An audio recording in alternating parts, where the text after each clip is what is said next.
Hey there, Blaze here, and I've got a little update. So in this game, I've added in a number of little updates. This is Detrita Encounters. Last we were here, we were talking about Detrita Onslaught. I was working on it and I hate it, so I stopped working on it. I went through a bit of a crisis of confidence, and I actually stopped developing for a little while and sort of had that thought process of, what do I want to do with my life? Anyway, I'm back. This game that I'm working on, I've been working on it for, I don't know, 6-10 months. But in real time, 40 hours per week kind of time, I've been working on it for like, I don't know, 3 weeks. So currently, it looks something like this. Right, so it's a match 3 game, and there's a battle that happens, and because of that, I had a whole bunch of design questions that I had to ask myself. This is one of those things about being an independent creator, is you have to put on the hat of making decisions, and you have to be, you can change them, I guess. That is a thing that you can do. You could just go, no, actually that decision was crap, and then you can just change it. You could turn on a dime. It's one of those great things about being independent, just working as one person. Unfortunately, you have to make all the decisions. I am thinking of splitting this into 3 games. I believe that that will allow me to actually get it out the door, because again, I suffered the crisis of confidence before I even started work on Detrita Onslaught, where I made some of these 3D models. When I started working in Godot a little bit, Godot, I know some people want it to be Godot, so alright.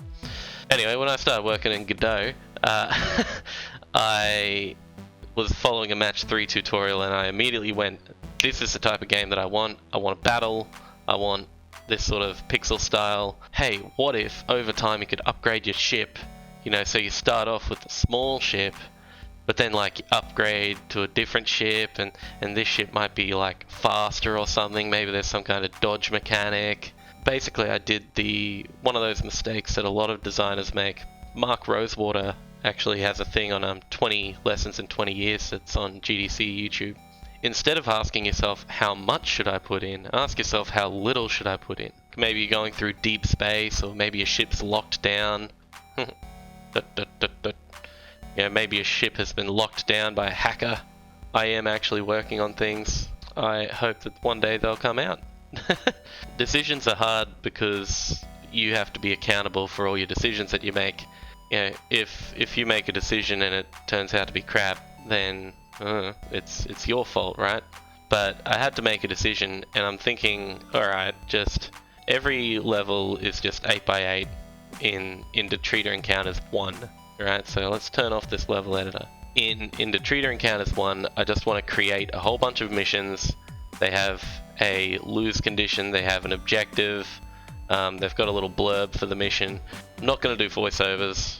It's too much for me to get done before I will eventually shut down again, because I'm human, and human developers have certain things that stop them from developing.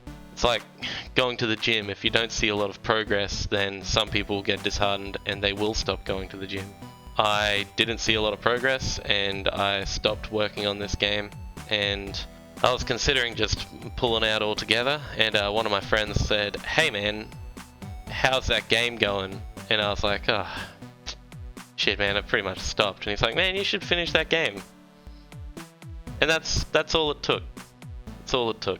Okay, so get yourself some good friends who give a shit about the stuff you're working on. And keep at it. And remember, it doesn't have to be all or nothing. It's another thing that I've recently been told, is that I was thinking with all or nothing mentality. And it's unhealthy to think that way. So it doesn't matter if you don't, sacrifice your life and stuff to get the game out in a certain time limit, if you're working on it just for fun and you have a job. If you don't have to stress, don't stress. Trust the process.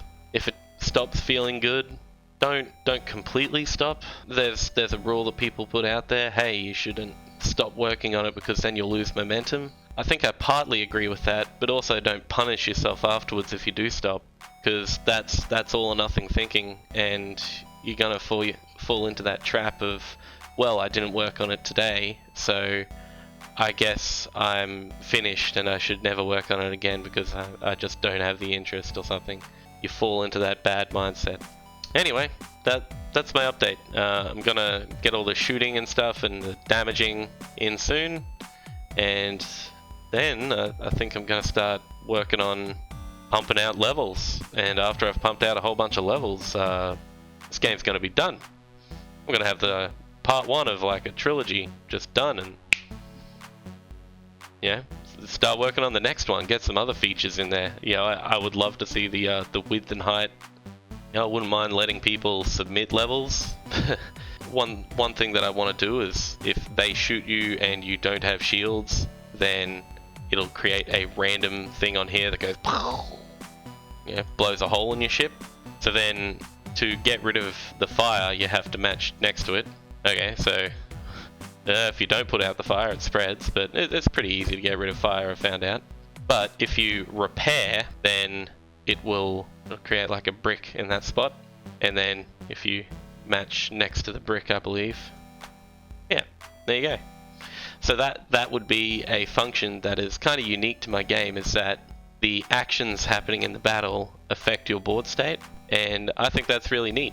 And frankly, I really like match 3 games, but I was playing that bloody fish one on the phone. You've probably heard of the fish one that I'm talking about, where you have this bloody aquarium or something. Just the first like minute of playing is, hey, did you know there's a way you can spend money?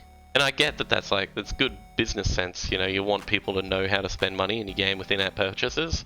But oh my god, as a game designer, when I see that, I'm like, yep, I see how the sausage is made and I don't like it. I know this algorithm. So I hope that by providing another premium alternative on PC, but I'll see how anything else goes, people will be able to purchase it and enjoy it without having to stuff around with in-app purchase pop-ups constantly. Yeah.